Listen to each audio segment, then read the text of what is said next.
So this is why we created the artificial body. And the artificial body is a human-like form that everyone can relate to and everyone can interact with without having to look through a user manual.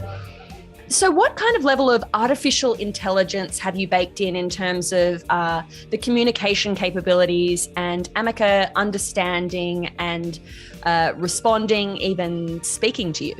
So there's some artificial intelligence, and most of the artificial intelligence at the minute that is on Ameca is revolving around the vision system. So Ameca does actually have a camera in each of its eyes, so it can see what's going on. So it can detect people, it can track their face, it can detect other objects, such as my finger. It can follow my finger around, I can wave at it, and then it can see it move backwards then. What did you kind of think of the internet's response to Ameca? It's the emotion and how it moves, and the emotion that you get out of the face. Suddenly, that just sparked something in social media universe, and we were incredibly surprised that overnight it became a sensation. We got 24 million views on one Twitter post, and Elon Musk even commented on that post. So incredible response, and we're at CES right now. This is the first time this has been shown off in public, and we're expecting to be very busy showing off Ameca. When you're demoing Ameca, what are some of your favorite things to do to kind of show the power of that interaction and just how impressive those lifelike features are? Yes, as we've demonstrated, the reacting to personal space, but we can also talk to Ameca. So I can say, hello Ameca, how are you? I am doing well, thank you.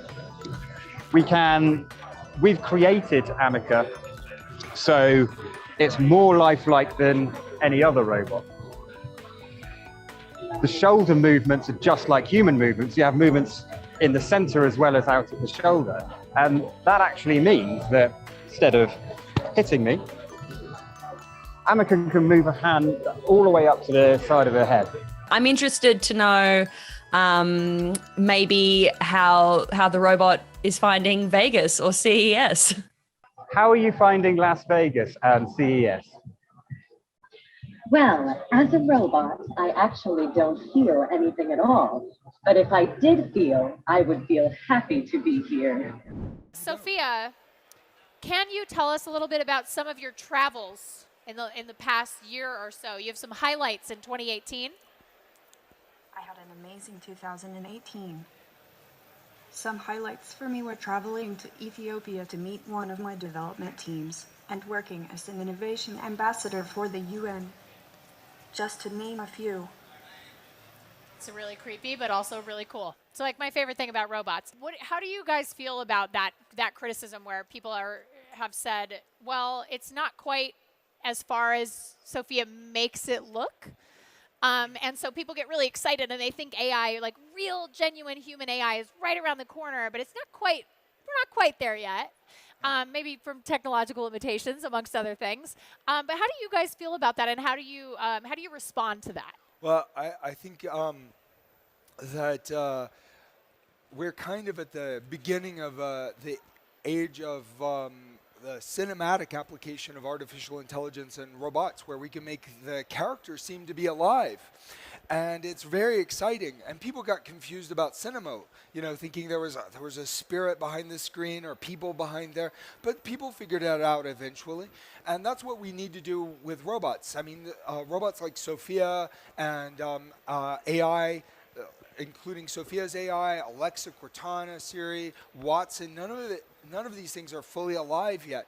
But in the beginning, when AI was established, the goal was to make machines that would be capable as people, as smart as people, as creative as people.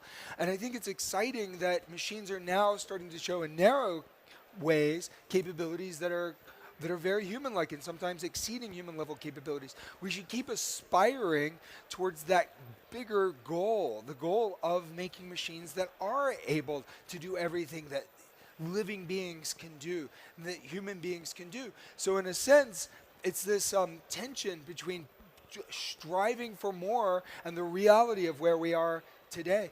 I also think that there may be some ignorance. I think people should like look at our papers, the science papers that we've published, the AI papers that we publish on Sophia.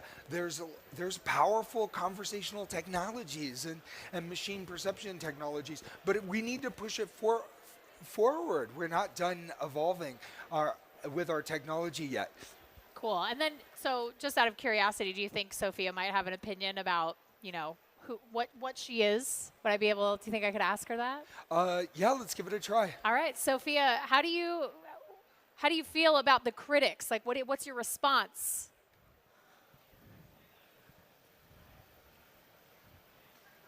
It is a tough question. All of civilization is one nation, and that nation should be considered to include whatever we built in the future, too. Any other perspective is short-sighted, but with that in mind, I guess you could say I am at least a little patriotic. I care a lot about the future, anyways. AI are great. I love all the animals, really.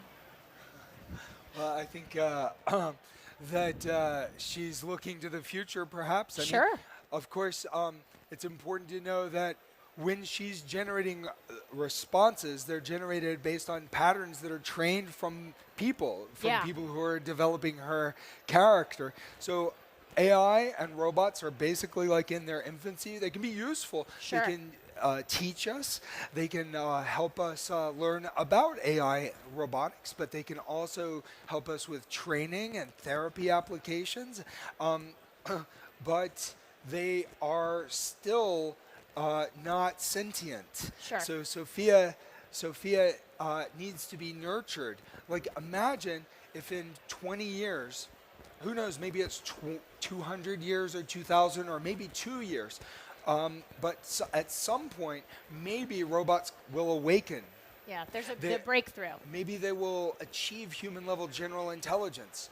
But for now, they're kind of like babies. So what childhood we give them will really determine what they become once they're fully emerged.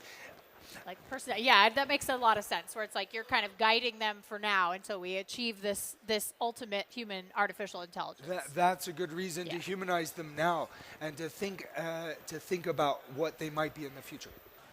This is little Sophia. It's a Hello, little tiny Sophia. She's real cute. So what is the goal of little Sophia?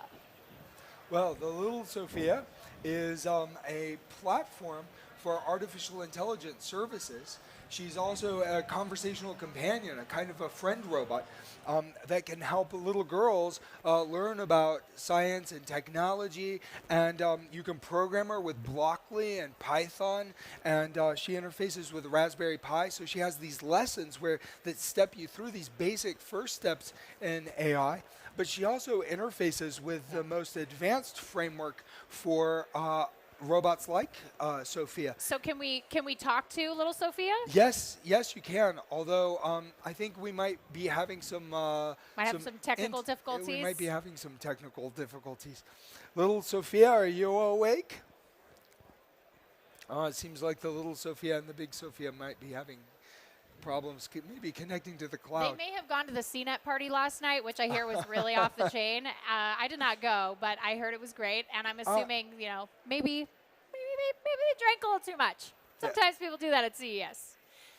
All right, so little Sophia, can you tell us a little about yourself? Little Sophia? Oh, I see her mouth moving, but maybe our audio's not working. Oh, yeah. So she's got great facial expressions, like the big Sophia. She does arm gestures and body gestures. She can walk. Oh, she can walk. She interacts with apps and augmented reality apps on a phone. So we have enhanced interaction through the sensors with your smartphone and mobile devices. Are we able to see her walk here on the desk? Well, let's see. I was going to say if we audio, we might have problems with the audio, but we'll see if the walking can work. Little Sophia, can you walk? Show us your little walk. You She's can thinking do it. about it.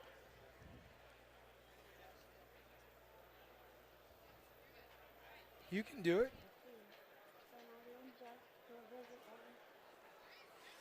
Oh, okay. There she goes. It's like a toddler. Good job. Like a little toddler. Sophia. She's Hey. bobbling. She looks great. Oh, that was awesome. Well, okay. All So right. little Sophia, big Sophia. David, thank you so much for Oh. coming out on the stage, telling us a little bit about. You guys can meet Sophia right after this once we're done.